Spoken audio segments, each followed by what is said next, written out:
myself in the Department of CSM. Today topic is implementation of tree and integrity constants. So it contains 4 trees ఉంటాయి. Normal to check primary key for the normal అంటే ఒక టేబుల్లో ఒక column అనేది మనకు ముందే value ఇవ్వాలి, మనకు ముందే వాల్యూ తీసుకోవాలి, ఖచ్చితంగా ఇవ్వాలి అన్నప్పుడు నార్మల్ అనేది యూజ్ చేస్తాం.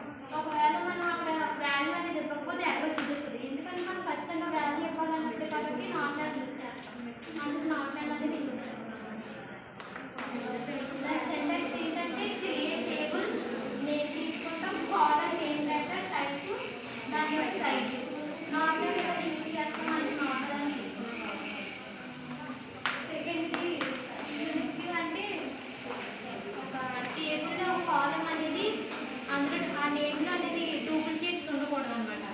అంటే డిఫరెంట్గా ఉండి డూప్లికేట్స్ అనేవి ఉండకూడదు. అందులో డూప్లికేట్స్ అనేది రిమూవ్ చేయడం కోసం అంటే యూజ్ చేస్తాం. అంటే యూనిక్గా ఉండాలి డూప్లికేట్స్ అనేది కాకుండా. దాని యొక్క సింటెక్స్ కూడా create table name column name data type size unique last మన యూనిక్ అని ఇక్కడ యాడ్ తీసుకున్నాను.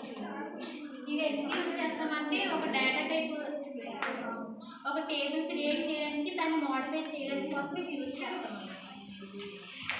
చెక్ అనేది ఏంటంటే insert data reach specific conditions. అంటే మనం స్పెసిఫిక్ కండిషన్స్ యూజ్ చేయాలి అన్నప్పుడు ఇది చెక్ అనేది యూజ్ చేస్తాం.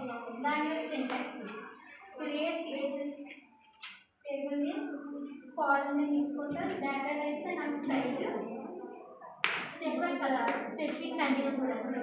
అందుకే లాజికల్ ఎక్స్ప్రెషన్ కానీ ఏదో ఒక కండిషన్ తీసుకోవాలి ఒకటి తీసుకున్నాను లాజికల్ ఎక్స్ప్రెషన్. ప్రైమరీ కీ అంటే ఆ టేబుల్లోని ఆ కాలమ్ అనేది నల్ వాల్యూ ఉండాలి.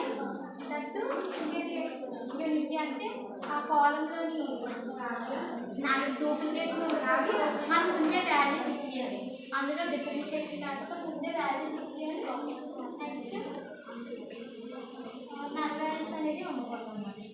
అది ప్రైమరీ అంటే దాని యొక్క syntax create table customer name primary దాని యొక్క నేమ్ ఆ వాల్యూలో ఫర్గెన్సీ అంటే ఒక టేబుల్లోని మనం ఫర్గెన్సీ తీసుకున్నప్పుడు ఇంకో టేబుల్లో ఖచ్చితంగా ప్రైమరీ కీ ఉండాలి. ఆ ప్రైమరీ కీ ఉంటేనే ఫర్గెన్సీ అంటాం. దాని యొక్క syntax create table name thank you.